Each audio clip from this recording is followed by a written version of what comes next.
Welcome back to the PC Gaming Weekender. I'm now joined by Mitch and Al from Creative Assembly to talk about some Bretonnians in Total War Warhammer. But before we get to that, I thought it'd be interesting to sort of check in on how your show's going for the first thing. Because I know you just showed some of the things you were about to show on the stage earlier. Did that go well? How was the reception? Yeah, no, it went really well, I think, right, Al? Yeah, definitely, yeah.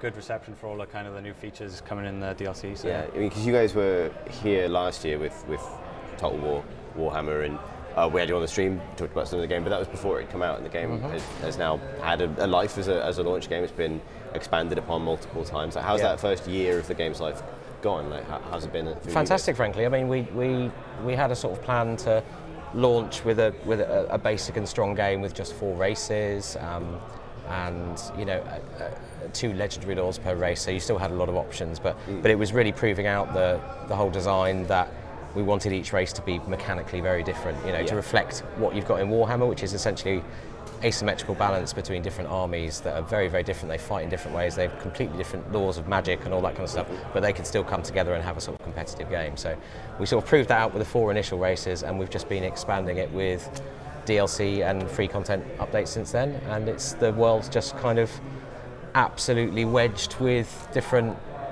factions running around and lords and stuff. So the world, I think the whole old world in Total War Warhammer has become a lot more vibrant in the last year. Yeah. And also, I mean, you've still, we're going to see some of it soon, but you've still got a place to go within that old world as well. Like, there's, even though you've created a grand strategy game that spans it, or at least a big chunk of it, you've got quite a lot of territory left that you could cover if you chose to do so. Yes, absolutely, yeah. I think each part of that world is so detailed.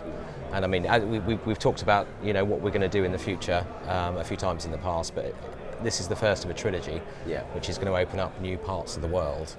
So the 2 sequels will have open up completely different parts of the world as well. So, but yeah, just the old world alone, there's still some stuff to look at there. There's still some races and characters that we can get in there, and there's still probably quite a lot of that as well. And that's what Bretonnia is all about, is giving the player control of that part of the world and those races and all the fun that they sort of offer.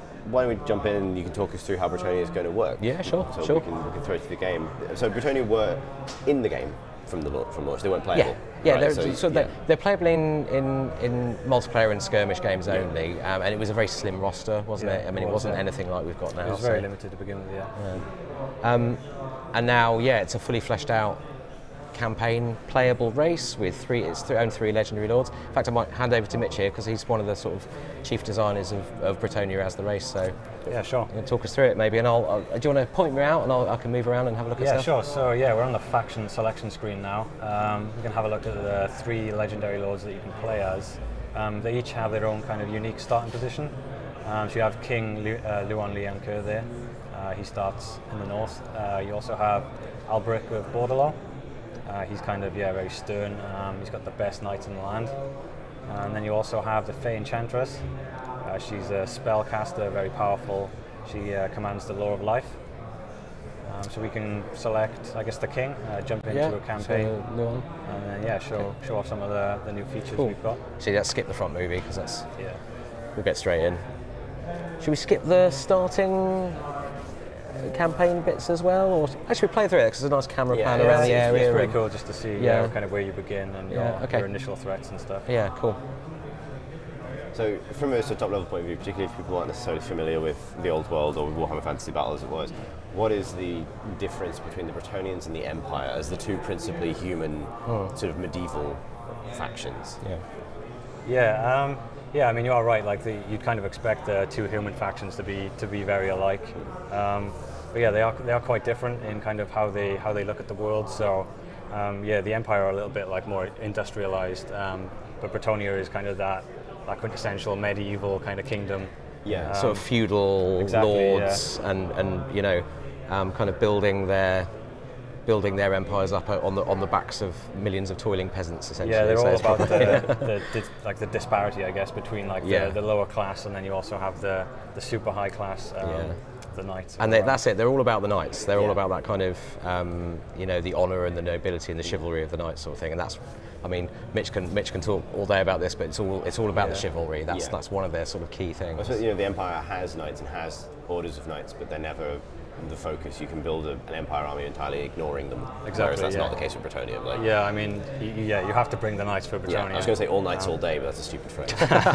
Nice. Yeah. Thanks. I mean, yeah, the key of Bretonnia in battle, I guess, is kind of you do need that front line of peasants. Yeah. But you also have to understand that they are kind of the rabble. They are just going to run away if you don't kind of if you don't get the knights around the side quickly and get them doing some work. You don't get like the professional soldiery that you exactly. get in the empire. Exactly. Yeah. So how do the objectives vary between the three Bretonian factions? Yeah, so that's a good point, because the objectives for Bretonnia are quite a lot different than basically any other race. Normally you kind of expect, if you're playing one of the other races, that you're going to have to go out and kind of conquer a massive amount of land. Not so much with Bretonnia, because as Al can have a look at there, one of our new features is chivalry. Right. So like looking at Bretonnia, kind of we went to the army books and said, what is the main thing that these guys are all about? And they're all about honor, they're all about being chivalrous. So kind of all of the actions that you can take in the campaign, they are they're either going to be kind of inherently unchivalrous or inherently chivalrous. So if you go off and win big heroic victories, then you're going to be getting a lot of chivalry. But if you're going around kind of raiding people and stabbing people in the back, then you're going to start losing chivalry. So it's interesting. It's almost like a kind of morality system in a way, Yeah, based on the particular, very Bretonnian view of morality. But nonetheless, like within a grand strategy game where maybe previously what you do would be more important than why or whatever. Yeah, I mean we delve a little bit deeper into that as well. So kind of your individual characters within the game. If one of them has gone off and fought a load of heroic victories, he'll have a bunch of traits that kind of make your faction more chivalrous. But then you could also have this kind of bad dude who's running around doing some not so good stuff. Yeah. I noticed that one of the points on that virtue kind of progression track was you make all upon the Green Knight. Yeah. Is that how you make yes. that? That is like one of the legendary Bretonnian hero characters. So is that how the form he takes within the game? Yeah. So as you said, one of the rewards of chivalry for going up in the brackets is kind of allowing you to call upon this kind of legendary character, the Green Knight. So you can have, I think, a limited number of charges in the campaign with this guy. Right. So sort of one per threshold. Yeah, exactly. You need to think carefully about when you're going to bring him in. And you only have him for a limited time, don't you? You do, so he only sticks around for... He's got places to be. He's got places to be, Exactly. yeah. So he sticks around for 15 turns and then, off he goes somewhere else. And that, I guess, that segues neatly into the structure of the Total War Warhammer campaign as it previously existed, which was all about these kind of the periodic invasions of chaos and the moments where you'd have a couple of turns of it being relatively calm, or you'd have time to build, but then things get real. I guess the Bretonnians have a different way of dealing with that necessarily. Yeah. I mean, one of the interesting things that I was saying was kind of you don't really have to go out and take like large bits of land. You can just kind of maybe go off with an army to Norsca or the Badlands or something and just fight the Greenskins or the Norskins there and just gain chivalry that way, because that's ultimately how you win the campaign. Right, so so the victory condition is based entirely on chivalry, not on expansion, say. Yeah, so the reason you need chivalry is to, as I'll have a look at there, is you call it an hereditary war essentially, which is kind of a big kind of climactic end battle, which you can decide where you want to go on that. You can either go up to the Chaos Wastes or down into the Badlands. And you fight a big battle there, and then that's how you win, essentially. Because obviously the Bretonnian faction has a lot of, a lot of its themes revolve around quests and revolve around setting, these goals that sort of stretch out in front of those orders of knights. Is that kind of reflected within the way the campaign plays out? Yeah, absolutely. So you can build up an army and kind of go off wherever you want, like far, far away from any of your land, essentially. Just because exactly as they did in the lore, really, is go off on these big kind of errantry wars, just to gain honor and chivalry.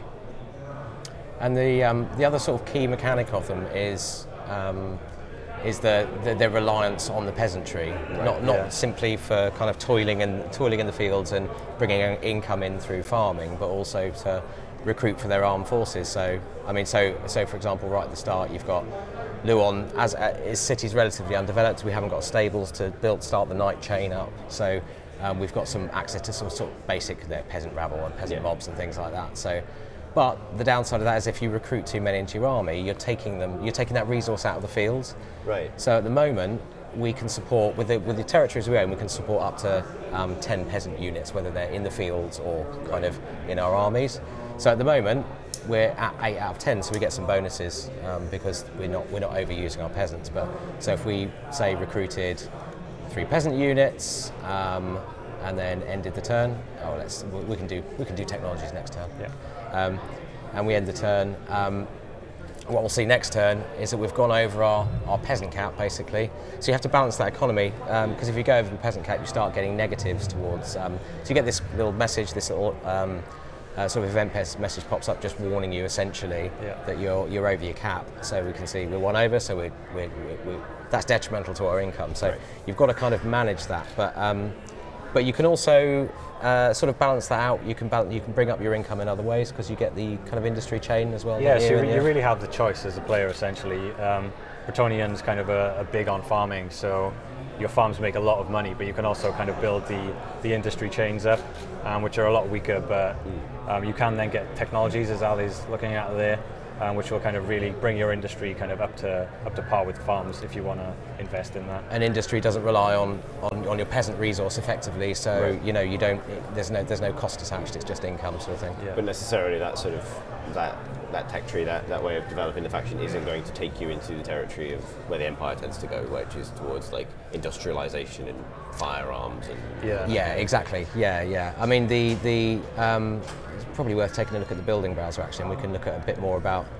So you've got your sort of recruitment buildings over here on the left. So these are your infantry, I suppose. Your men at arms, your peasants, kind of your standard foot infantry basically, and then you have the stables, which of course give you kind of your cavalry units, like your high tier knights you get from there. And then you also have kind of a number of support buildings. So they're like a very religious people, the Bretonians. So if you build kind of their worship chain, then you can get some of the religious units like the battle pilgrims and the Grail Guardians. And on the right then you have your farms and your industry. Yeah, and they don't have that reliance like the Empire. You're saying about the differences to the Empire and Bretonia. They don't have that level of kind of industrialised warfare. It's peasants and knights essentially, and they have a massive range of knights. They have and way beyond the initial slimline roster that we had in the starting game. So there's in fact, we work very closely with Games Workshop to round out the roster to increase the roster beyond what it was in the last book was in 6th edition Warhammer, so and we're working on 8th. So if you were a fan of Warhammer Fantasy Battle going way back, is there Bretonnian stuff in this that you might not have seen? Yes, almost certainly, yeah. So things like the Royal Hippogriff Knights. Yeah, Royal Hippogriff Knights. Actually, I noticed them because they're not Pegasus Knights, right? They are. They're not. Yeah, there is another new unit of Pegasus Knights, which is the Royal Pegasus Knights. Yeah. And you also have the Hippogriffs. Yeah. They are kind of a small unit of 6 entities.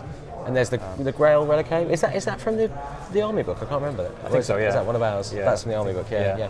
Which is essentially a kind of dead knight that's been plonked on a sort of symbolic hobby horse and is carried around by some smelly peasants. It's very strange. Like an extremely old Space Marine dreadnought. Exactly. Yeah. And all it does is walks around behind the peasants, giving them improving their morale. They're like, it's one of our heroes of yesteryear. So it's pretty. Yeah, it's ridiculous and quite. Get Grandad out, everybody. We're going to war. Yes, exactly. Yeah.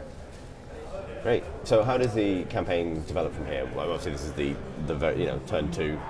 Anything's happened yet? Yeah. So as kind of the Bretonians, they don't tend to fight amongst themselves. So if you're playing as the Greenskins, for example, you're going to be used to fighting other Greenskins. But the Bretonians don't really fight amongst themselves, just because it kind of goes against the chivalric code. So there are a number of technologies actually which kind of allow you to boost your relations with the other Bretonians, ultimately allowing you to confederate with them. Right. So you can kind of peacefully take over Bretonia, so essentially. Is the notion to just become the most chivalrous Bretonian and then, and can confederate the other Exactly, Bretonians and then become mega Bretonian? Yeah, right. Pretty much, yeah. Yeah, exactly, and kind of control the entire landmass. Right. And there's other technologies based around this side, on this particular branch of the tree, which gives you bonuses to the kind of chivalry you get from fighting other races, and bonuses to actually sort of fighting them as well. So it helps you as you're kind of you can sort of work on these and sort of build up your relations with Bretonia with the aim of controlling that entire landmass, but also doing better against those other races around you, like the Greenskins and the Wood Elves. I was going to say, dwarves. So in terms of proximity, Wood Elves and the Greenskins would seem to be the ones you'd most likely to encounter early. Like, is that the initial matchup for the Absolutely, in the mountains there, right? You start at war with some greenskins, just there. This one here. And yeah, there's some dwarfs to the south, and of course, like you said, in the forest of Athel Lauren, just to the south. There is the wood hard elves. to see down here, but it's hard to see. Yeah. There's Marienburg just here as well. You start a war with Marienburg, don't you? So that's one of the human factions. So you've got a kind of immediately you've got some tensions in the world. You've got some potential greenskin aggressors here. That could form a nice early little punch if you could build your army up quick and get in there and sort of destroy them. But you've got one of the other sort of contentious factions in Bretonnia is Mousillon, which have I gone past them? They're there, aren't they? There they are. The Batwings. There we are. Really. That's it. Yeah. So that's one of the undead, one of the Vampire Counts factions out in Bretonnia. So that's going to be a thorn in your side as you're expanding south. Or in fact, there's 2 other legendary lords you can play as. So if you play as Alberic, you're here, and if you play as I can't quite see where she is. She's down in the mist here. Down in the south, Carcassonne, basically, with the Fey Enchantress. The Fey Enchantress next to the Wood Elves. So your initial challenge is more with the Wood Elves if you play as the Fey Enchantress. Yeah. Do those legendary lords interact with that roster of units differently? Because you expect Borderlord to have more knights. Yeah. Fey Enchantress more of the religious stuff. Is Exactly. That the kind of So the Fey Enchantress, for example, she gets a boost to the peasant economy, so she can sustain more peasants than anyone else. So she'll have armies that are generally more full of peasants. Alberic gets a big boost to starting experience for your knights, so you can expect him to take more knights, and they'll generally be better. And then the king himself is kind of the all-rounder, I guess. Right. So in battle, I mean, we're seeing campaign stuff here on the field. People have maybe a sense of how Bretonians play from skirmishes, from multiplayer. Yeah. What has changed there? What have you kind of gone to maybe rebalance or rethink?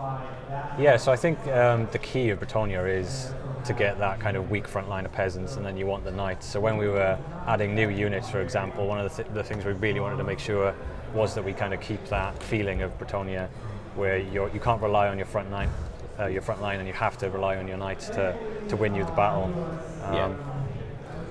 And those knights come in sort of a load of different flavours, right? From your well, you get your sort of your peasant horsemen, the yeomanry, and then you've got your knights errant, who are the young bucks of the nobles, who are sort of, they're okay, they're good starting knights, but then you get the questing knights. Questing knights, two-handed swordsmen. That's something completely new. They're really punchy. Yeah. You get your Grail Guardians, who are completely superior, blessed by the lady, so they have all sorts of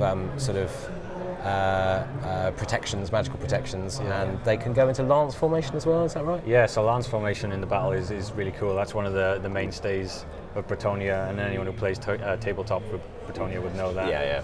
So in battles you can set them up in a formation, lance formation, and that will make them a little bit slower, but they can really punch through lines quite easily then. Well, let's coming up on time, but let's see some punching. Yeah. Let's see some what, sorry? Punching. Some punching. Okay, right. Should we go and do this? Punching is not a spectacularly chivalrous way to say it. Jousting, I guess. Yeah, jousting. That's a very brief suggestion. Well, we'll see what we can do here. We're fighting a greenskin force plus their garrison as well, so. Yeah, this won't be an easy battle, Al, but... No, it won't be an easy battle. Let's see what we can see what our knights can do. Yeah. I'm happy for you to charge blindly in. Yeah. Oh, we're up in the snowy mountains.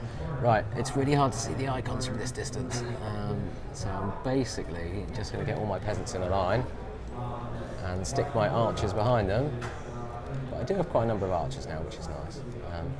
This does remind me of Fantasy Valley, right? Yeah. Archers in a big all these. Just going to get. We haven't got much time, so I'm just throwing everything down real quick, and that's my excuse for when I lose, by the way. Absolutely. And let's get our heroes there. Let's see what we're up against. Right. Well, let's get our trebuchets are the main sort of long-range weapon. They come in 2 flavours. So you've got the standard trebuchets here, and then the blessed trebuchets, which fire big holy water, sort of bags of holy water. Yeah. Presumably good against undead and chaos. Nice. Yeah, they have magical attacks, so definitely want to be using them against the vampires or something. Okay, so I've got a whole bunch of different knights here actually. So so I think what Al should be doing now is kind of getting his knights around the side, because when his front lines meet, they're not going to last too long. Yeah. So you definitely want to get your knights in position, ready to act decisively, I guess. Yeah. So my front line of kind of very, very regular, rather rubbish infantry here, they probably won't last long against this marauding. I mean, these guys, the peasants, they're just guys with pitchforks, they're not probably about on a par Cool with goblins, hats, though. maybe. Cool hats. Yeah, cool hats, nice little kind of hoods and. All right. Let's go for a quick and early win against some archers with our Indeed. Pegasus Knights. This is not the most chivalric victory, Yeah. but nonetheless a victory. And yeah, Bretonia are like get very right strong behind. in the air, so they have a lot of flying units like the Pegasus Knights and the Hippogriff Knights as well. So they can definitely be an air power if you build them that way. Well, guys, thank you very much for bringing the game A to the show and B onto the stream with us. When people find out a bit more about Bretonia, Towards the end of the month, I think it's 28th. Yep, it launched on the 28th. It's free to download on Steam. Yeah, completely free. So Yep. yeah, all owners will get it. And also, as we've just won Make War Not Love, we'll soon be giving away Isabella von Carstein as a new legendary lord. So she'll actually, what we're doing is we're taking Vlad von Carstein out of the vampire counts, and Isabella and Vlad, who are husband and wife obviously, are going to form their own faction with their own start position. So they'll be a foil for Manfred von Carstein and all the other sort of vampire counts as well. so if sort of chivalric, fantasy France's internal politics aren't your thing, there's vampire internal politics to look forward to. Exactly. The world's just getting richer and more troublesome, basically. Yeah. Amazing. So thank you very much again for coming on the live stream. We'll be back very shortly with Project Cars 2.